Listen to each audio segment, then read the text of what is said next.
Good afternoon. This is your 2:30 update from the Londoners newsroom. My name is Stuart Allen. Pressures on the government to deal with the current cost of living crisis. Prime Minister Rishi Sunak and Chancellor Jeremy Hunt were due to give their release of the OBR statement on Monday, but this was delayed until later in the month, which has now been announced to be the 17th of November. Speaking to a financial expert, they say that they see the new Prime Minister and Chancellor as a necessary safe pair of hands as investors seek to curtail risk exposure. The likely adoption of a tight fiscal discipline and the return of a recognised practice represents progress towards reinstating the credibility of the United Kingdom. But until the report is released, we won't truly know how they plan to fund the cost of living crisis. With the dramatic increase in inflation under the Truss government, mortgage rates skyrocketed and on Thursday were raised by 0.75% to 3%. In the last month, some lenders removed offers at a moment's notice, leaving many first-time buyers without the means to pay for their properties. I spoke to a first-time buyer about what he has experienced.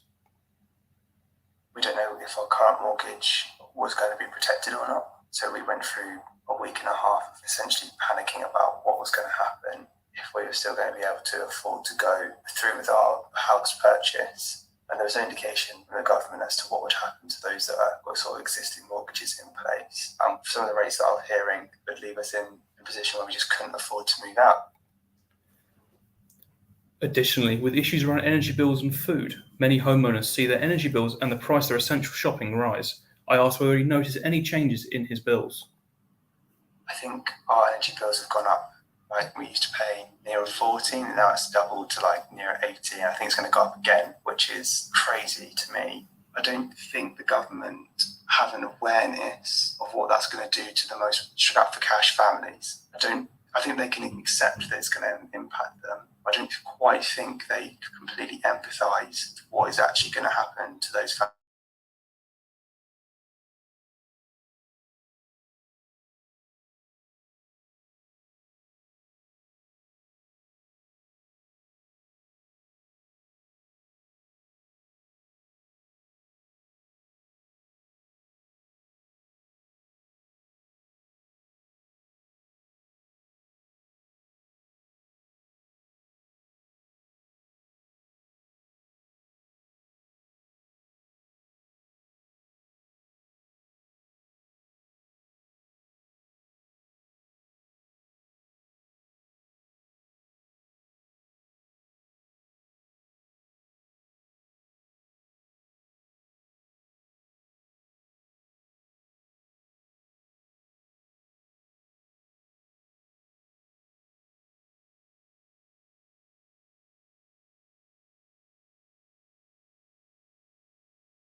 Good afternoon. This is your 2:40 update from the Londoners newsroom. My name is Stuart Allen.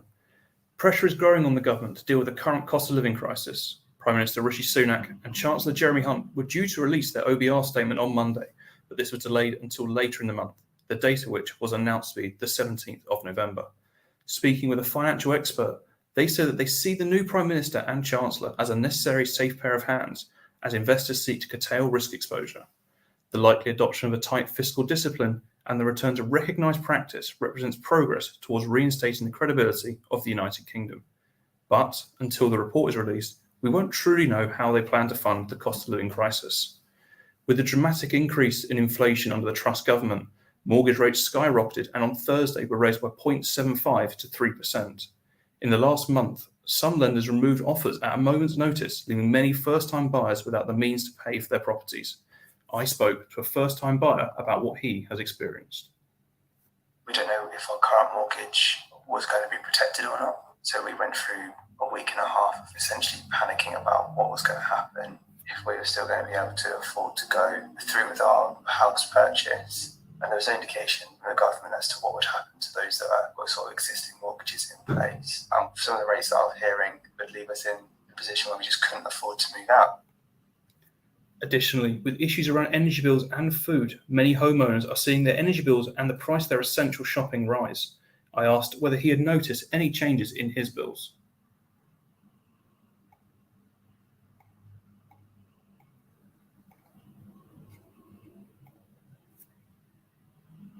I think our energy bills have gone up. Like, we used to pay near 14 and now it's doubled to like near 80. And I think it's going to go up again, which is crazy to me. I don't think the government have an awareness of what that's going to do to the most strapped for cash families. I think they can accept that it's going to impact them. I don't quite think they completely empathise what is actually going to happen to those families, because it's going to be a struggle for us all. And if it's going to be a struggle for the fortunate to, just about get by with it, what about those that are just trying to get by now? Whilst residential properties are capped until April, many commercial properties such as pubs are still running without one. I spoke to pub landlord Steve Mikovics about what he has had to do in order to keep his beloved pub open and what might happen if things don't change. We're struggling at the moment with the electric. That's increased 3- to 4-fold, which is having an effect on the business. And we're currently running in excess of £100 a day for electric. The reality of it is that you can't even, for me personally, to think that far ahead, because if you were to thinking that 12 months down the line, there's a suggestion that we're running at 3 to 4 times increase. If it goes up 8-fold, there'll be no business. I mean, I'm probably the same as lots of other companies that are just hoping that government step in and put a cap on it. Despite the growing pressures on Sunak, he found time to help sell poppies yesterday. Commuters at Westminster Station were surprised to see the youngest Prime Minister in UK history, alongside army personnel holding trays of poppies for a brief appearance. The British Legion said they were grateful to the PM for his generously giving up his time and taking the time to collect with us. Thousands of volunteers will line the streets and stations in an effort to collect £1 million for the Legion before Remembrance Sunday. In other news, Met Police have made 3 arrests on suspicion of murder after Adrian KZ was stabbed to death near Waterloo Station on October 29th. The 32-year-old was killed in the early hours of the morning and was found near a block of flats on Fraser Street. A 20-year-old man was arrested on Wednesday, and a 23 and 19-year-old man were arrested on Thursday. On the trains, strikes are set to continue over the weekend and into next week, with members of the RMT union walking out on Saturday, Monday and Wednesday over a dispute on pay. Underground and overground service workers will also strike on Thursday. Speaking to the media, Network Rail Chief Exec Andrew Haynes warned about disruption over the coming month and asked for passengers to only travel if absolutely necessary. In sport, West Ham made it a perfect 6 from 6 in the Europa Conference League by beating Romanian side FCSB 3-0 at the National Stadium in Bucharest. 2 goals from Spaniard Pablo Fornals and an own goal from Joyce Dawa were enough to see the Hammers through to the knockout stages in first place, alongside RSC Anderlecht of Belgium. Elsewhere, Arsenal advanced to the knockout stages of the Europa League with a 1-0 win over Switzerland's FC Zurich at the Emirates. Scotland defender Kieran Tierney scored the only goal of the game after 19 minutes, which was enough to send Arsenal through, top of their group ahead of PSV Eindhoven. And finally, we will be able to hear the ring of Big Ben on Remembrance Sunday after 5 years of restoration work. The Elizabeth Tower has undergone the biggest repair and restoration job in its 160-year history. Big Ben will sound the mark of silence for the 11th and the 13th of November. That's the latest. Your next update will be at 3 o'clock.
Good afternoon, this is your 3 p.m. update from the Londoners newsroom. I'm Holly Nichols.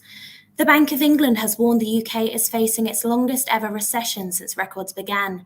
It predicts that unemployment levels could nearly double by 2025. In a bid to tackle the rising inflation, the bank has lifted interest rates to 3% from 2.25%.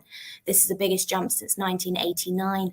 Governor of the Bank of England, Andrew Bailey, warned of a tough road ahead for UK households, but said it had to act forcefully on now or things will be worse later on. This rise in interest rates has left home buyers anxious about the increasing cost of their mortgages. Liberal Democrat MP for Richmond Park, Sarah Olney, describes how the cost of living crisis and rising interest rates is affecting her constituents. Well, absolutely, people are seeing it in their mortgage payments. There's no doubt about that. In terms of people, when they're contacting me, I'm seeing an increase in housing issues. We're hearing from the food banks that they're needing to start buying. They need now donations of money so that they can buy supplies because people are no longer donating. So we're starting to see that in quite, the impact of the instability in quite a major way. The ongoing cost of living crisis is heavily connected to the cost of energy. And we are certainly seeing those problems surfacing in our small businesses and some of our public sector organisations like schools and hospitals, for example. So it's a really, really difficult time. And I don't think people are going to really be in the mood for, to hearing any kind of homilies from Rishi Sunak about the importance of stability. I really don't. But yeah, we are starting to see the impact of the cost of living crisis. And of course, it's our most vulnerable families, our low-income families who are going to be impacted the most. And I am really concerned. And like I say, earlier response from the government, particularly on things like the energy price cap, could have made a real difference. And that lack of prompt action is actually going to really hit families hard. The bank had previously expected the UK to fall into recession at the end of this year and said it would last for all of 2023. However, it now believes the economy has already entered a challenging downturn previously this summer, which is predicted to continue next year and into the first half of 2024.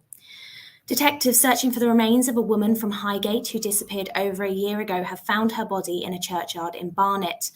Norma Gerolami, who was 70, vanished in August 2021 after a day trip from London to Leigh-on-Sea. A murder investigation began 2 months later. Her remains were found in North Finchley in Barnet on Tuesday, and her identity has now been confirmed. Detectives say Norma's family and friends have endured a year of not knowing what had happened to her. The investigation continues. Hundreds of workers at Heathrow Airport have declared strike action that could affect football fans heading to the World Cup in Qatar this month. The union Unite has said 700 workers who work in ground handling, airside transport, and the cargo side of the airport will go on strike for 3 days from the 18th of November. A strike action is expected to cause delays and disruption at Heathrow Terminals 2, 3, and 4. The union predict these flights to be hit heavily by the strikes. In sport, in last night's Europa League matches, Arsenal narrowly beat Zurich 1-0 to win their group and secure their place in the last 16. Arsenal's Kieran Tierney was the only goal scorer of the match, securing the win for the team in the first half. Arsenal boss Mikel Arteta said after the match that winning helps winning. Yeah, job done. It's never easy to win that many games in Europe. We've done it. I don't think it was the prettiest game that we've played, but we managed to win the game. West Ham finished the Europa Conference League group stage with a perfect record by beating FCSB in Romania 3-0 last night. Pablo Fornals was the top goal scorer of the match, scoring 2 goals, and an own goal was scored by SBSB player Joyce Gemdawa. The team now have top spot in Group B and an assured place in the last 16. Speaking after the match, manager David Moyes said, I was concerned tonight when the team were put. I thought maybe we won't be strong enough tonight to win the game, but I thought after 5-10 minutes we played so well. The football was excellent. And a homeowner in Notting Hill has revealed that influencers who have repeatedly posed outside his house have caused around £2,000 of damage. Peter Lee, who owns the Bright Pink house, first spotted the online influencers posing outside through his doorbell camera. Lee, who is 77, said high heels worn by models have cracked the doorstep of his West London home. Despite the damage caused, the retired fashion designer added that the models were usually quite polite. That's the latest. Your next news update is at 3:15.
Good afternoon. This is your 3:15 update for the Londoners newsroom with Holly Brencher.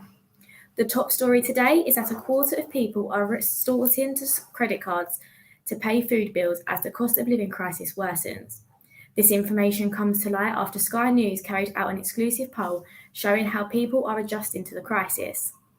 Figures from the poll show that a quarter of people have sold belongings and 24% have skipped meals, while half are socialising less. I spoke to Jill Bates, the project manager at Bexley Food Bank, about the current crisis and asked her what she believed needs to be done under the new government and leading MP Rishi Sunak. The benefits just do not cover the amount of money they need to pay the bills, and people are going into properties, and as soon as they walk into that property, they're going into debt, and it just spirals out of control from there. So the benefits must go up. They have to have an increase. I mean, I'm not sure what the government can do about that, apart from increasing their housing benefit to cover the cost in London. I mean, maybe if you live outside London, you can afford it because you're not paying so much rent. But if you're in London, you have absolutely no chance. Jill also spoke about how their demographic has changed significantly. Whereas before it was around 20 to 60, they are now seeing more and more children and teenagers, as well as old age pensioners. People just no longer have the choice, as she said. Before, I think people would have been too proud to come, but they just can't be proud now because they don't want to go hot, cold or starve. And those are the only options they've got left, is food bank. This food bank is at near 50% increase in use over the last couple of months. Jill spoke briefly on the conditions that follow for the homeless this winter.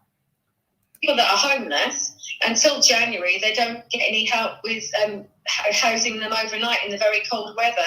I mean, November, December, at the moment, we're very lucky the weather's mild, but most years, I would say they would need it November and December, but it's getting the funding from the government to help with that. Following this, I asked her views on the current migrant crisis and how this will be affecting the food bank. She gives her view on the difference in treatment to British-born and migrants. Migrant people get housed, whereas British born, don't get that help immediately. They're on the list. So that's the difference. So if you were living in Europe and you were travelling around Europe, you came to Britain because you fancied coming to live in Britain and you were going to work here, you get housing for 6 months and you get benefits for 6 months. Now, the National Grid could offer a discount on energy bills amid new scheme. During such time of irrational fear, families are struggling this winter to pay bills during the high rise in inflation. This discount will be available to homes that cut down on the use of energy during peak hours and could save households up to £100. However, only homes that have smart meters will be able to take place in the scheme, therefore leaving a large majority out.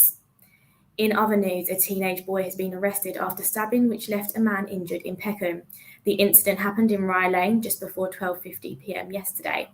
Officers and London Ambulance Service crews were called to the scene. A man was found with an injury to his hand but declined medical treatment. The teenager was arrested on suspicion of being in possession of a bladed article.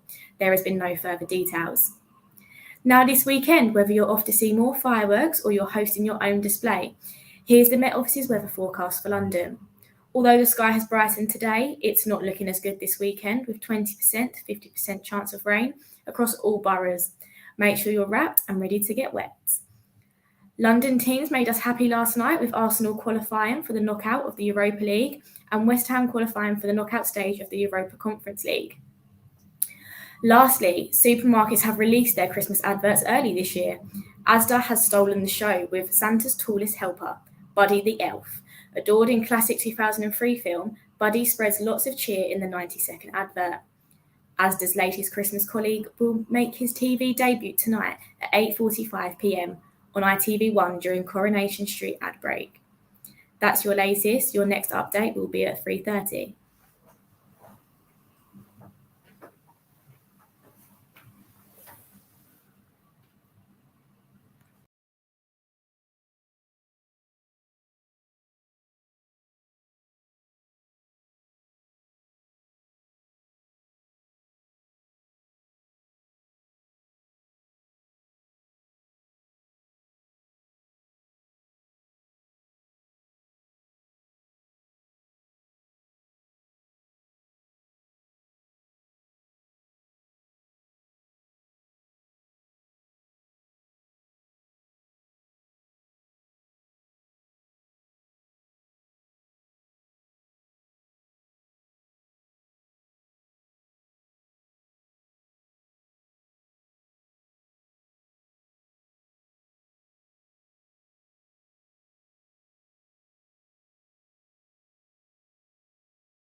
Good afternoon. This is your 3:30 update from the Londoners newsroom with Isabella Thornley.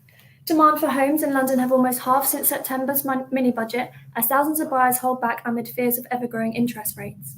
On Thursday, the Bank of England raised their interest rates by 0.75 percentage points to 3%. This is the 8th increase since last December and the biggest rise since 1989. According to The Guardian, the new average 2-year fixed-rate home loan surged from 4.74% on September 23rd to 6.65% by October 20th. This rate is making it very hard for new buyers to take out mortgages and for current mortgage holders to renew theirs as their current policy comes to an end. I spoke to a senior mortgage advisor, Grant Humphreys from Yes Can Do Money, about the impact this is having on his new and existing clients. What change that we've seen in the confidence of first-time buyers is it's absolutely dropped. It's just the ability to pay it, isn't it? Interest rates have increased quite significantly over the last couple of months. Plus, the uncertainty in the market about what house prices are going to do. Lots of first-time buyers with smaller deposits are concerned about ending up in negative equity. It's really, really difficult for landlords who need to remortgage their existing properties because their stress tests applicable to buy-to-let mortgages have increased dramatically. Even just for a simple product transfer, a landlord could be looking at £300 or £400 a month increase on their mortgage payment. Anybody remortgaging, we deal with lots of people who've had 1.5%, 2% interest rates, and we're now talking to them about 5.5%, 6% interest rates. People like a fixed rate mortgage. They like knowing exactly how much they're paying every single month. And what was it, 4 weeks ago when all of the lenders just started pulling their rates dramatically, we had so many phone calls and so many inquiries from people that were trying to secure something before the situation got worse. Now it has got worse, and people are still sort of come back to us saying, I need to remortgage. What's the best thing to do? How do I go about this? So, I think it's created a lot of uncertainty because it's not just a mortgage, it's all your bills, it's your council tax, it's everything that goes on top of that. This follows as money-saving expert host Martin Lewis has today warned mortgage holders to brace themselves to be paying £40 more each month following the growing interest hike. In other news, an unnamed 18-year-old was left stranded to sleep on the streets after being taken from the Manston Migrant Centre to London Victoria on Tuesday night. He was in one of the two groups who had been taken from the Kent Asylum Centre, which is currently overcrowded by almost 2,500 people. The Home Office Minister, Chris Philip, said that there had been a misunderstanding as they believed the migrants had accommodation sorted for when they arrived, but this was not the case.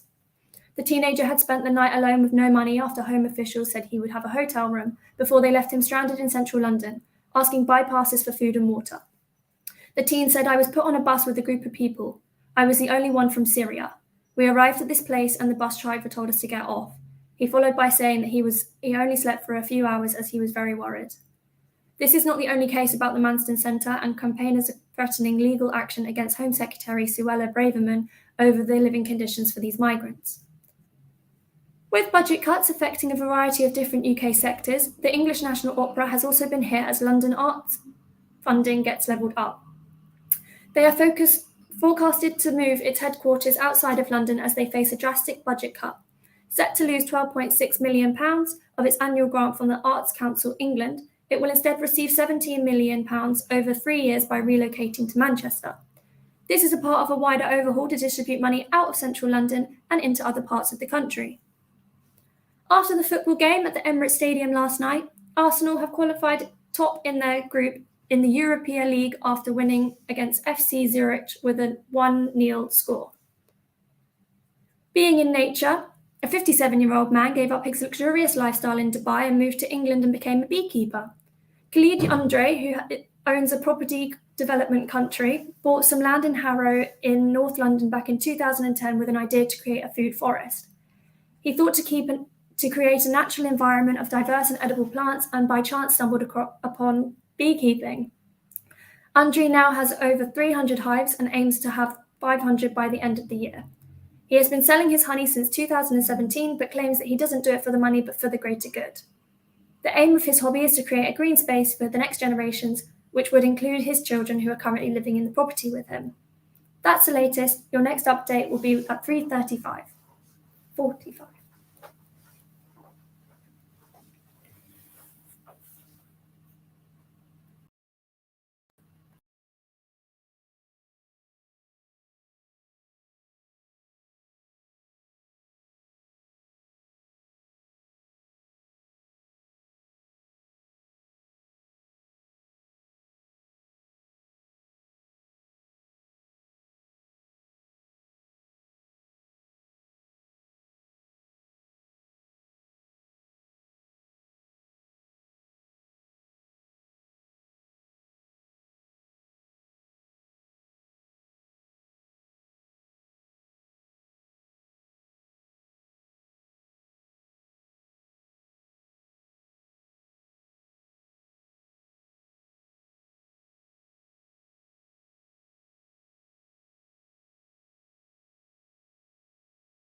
Good afternoon.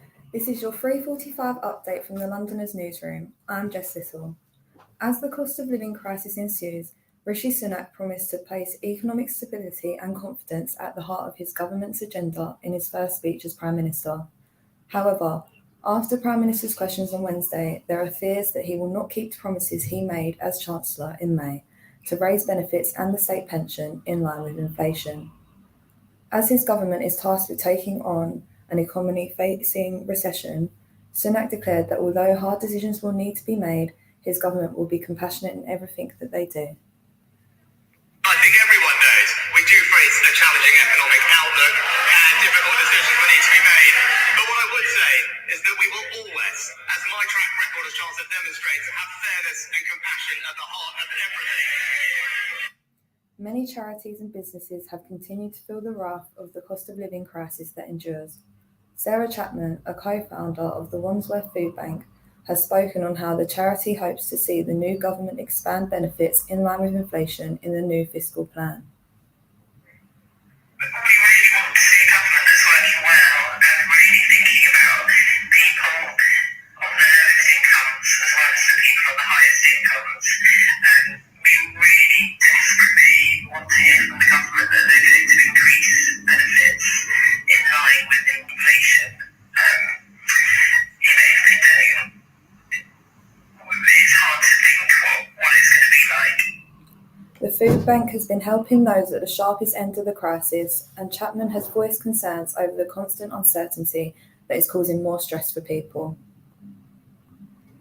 We are just seeing the huge pressure that people are probably under as prices go up of basic foods, of gas, electricity, but the money that's coming into their household isn't going up, whether that's through furlough paid and zero-hour contract work or from benefit payments if they can't work at this point. The costs are going up, but the money coming in isn't going up. And families are just being really squeezed. And also I think we're just seeing a level of worry in people that we haven't seen before. We're not even in the winter yet, and it's really difficult. What happens when I need to put my heating on? We're seeing lots of people saying they're not planning to put the heating on at all. In the last few minutes, the R&T union have announced that they are suspending the planned strikes on the 5th, 7th and 9th of November, and they are now entering into a period of intensive negotiations with Network Rail and the train operating companies. The Prime Minister has also been busy helping the Royal British Legion to sell puppies at Westminster Tube Station during the morning rush hour yesterday. Sunak surprised commuters with the appearance when he joined several army personnel in collecting for their charity and spoke to members of the public. No media were involved to see him at the station. Now, a money-off energy scheme is being launched by the National Grid to help avoid blackouts. Households will be offered discounts on their electricity bills if they cut peak time use on a handful of days over the winter. There will initially be 12 test days to see how customers respond between November and March, but only homes with smart meters will be able to take part. Customers taking part will be given 24 hours notice of a test day where they will be asked to reduce their peak time electricity use. Individual suppliers that decide to take part will then decide how much customers will receive and whether the money is taken off bills, credited to accounts, or if there is an option to withdraw cash. Next, there has been a bird flu alert for Richmond Borough and Royal Parks as a small number of wild birds have been found dead with the suspected infection. The UK is currently suffering its biggest ever outbreak of avian influenza, which has resulted in a national housing order imposed on farm birds such as chickens and ducks. The UK Health Security Agency has said that avian influenza is primarily a disease of birds and the risk to the general public's health is very low, and the Food Standards Agency has also confirmed that it poses a very low food safety risk. Richmond Council has advised people to not feed wild birds like ducks and swans and to keep to footpaths when along the riverside. Lastly, the stars of the Black Panther sequel walked the carpet yesterday at the London premiere for the film in Leicester Square and have said that they hope actor Chadwick Boseman would be proud of the new movie. Boseman played King T'Challa, and 2 years on from his death from colon cancer, aged just 43, his absence from the event was felt by the stars. Letitia Wright, who played his sister Shuri in the first movie, said that he was at the forefront of everyone's minds throughout the shoot, and that she believes he would have wanted to see the next generation motivated and inspired, and this was something that they were trying to do. That's the latest. Your next update will be at 4.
Hello, this is your 4 p.m. update from the Londoners newsroom.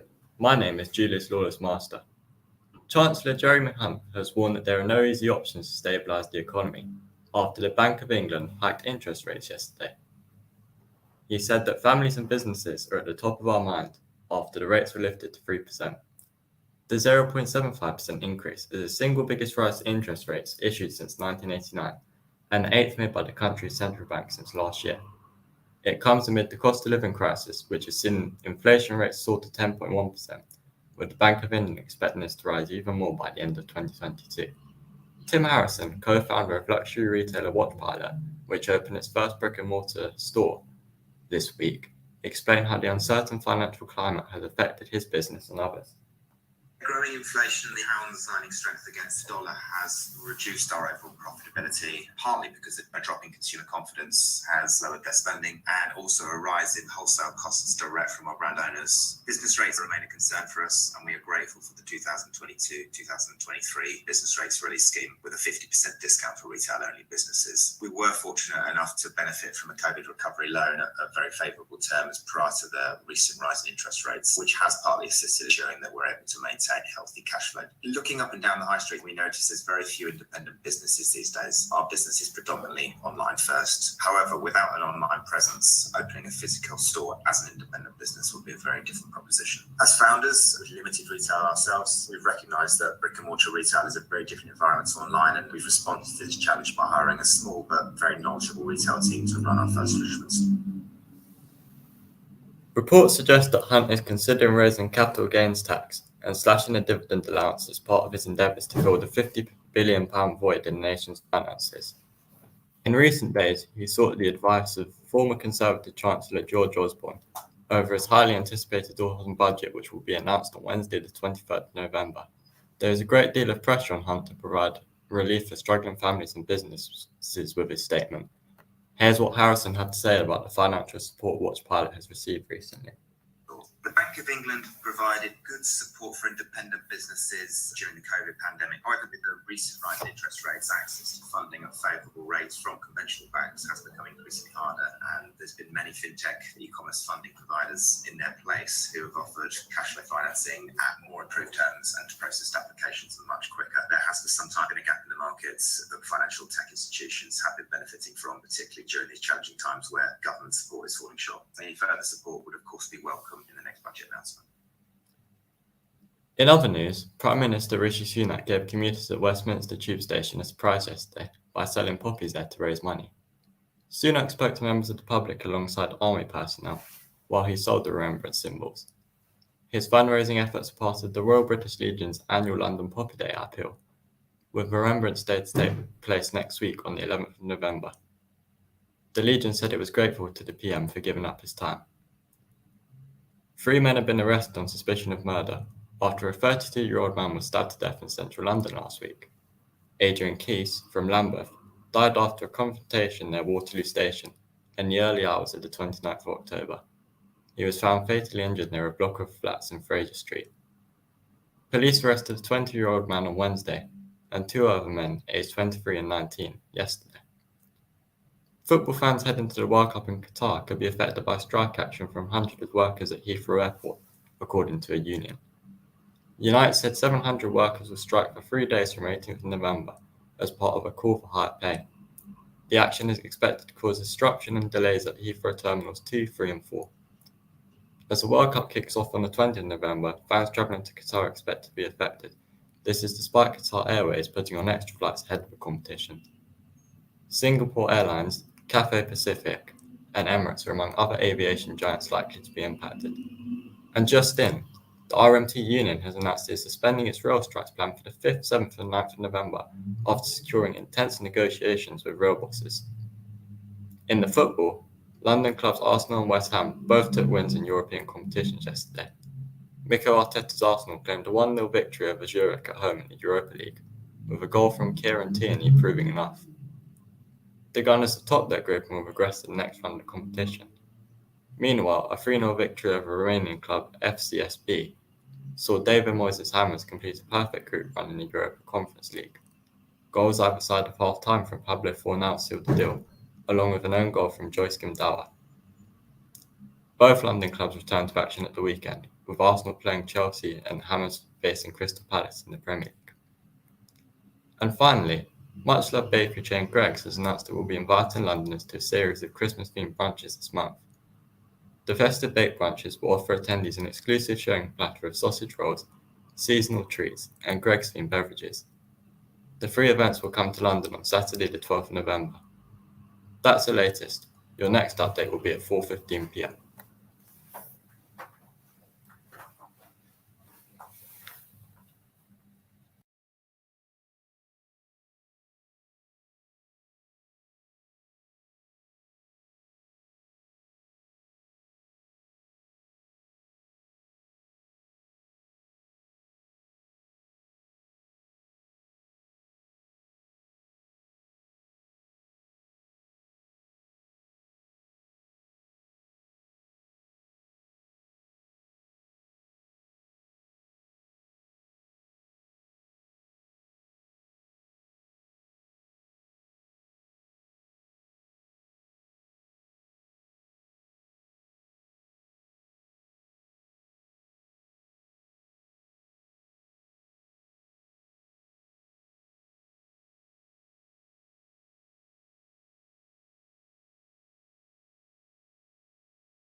Good afternoon, this is your 4:15 update from the Londoners newsroom. I'm Ruby Smith.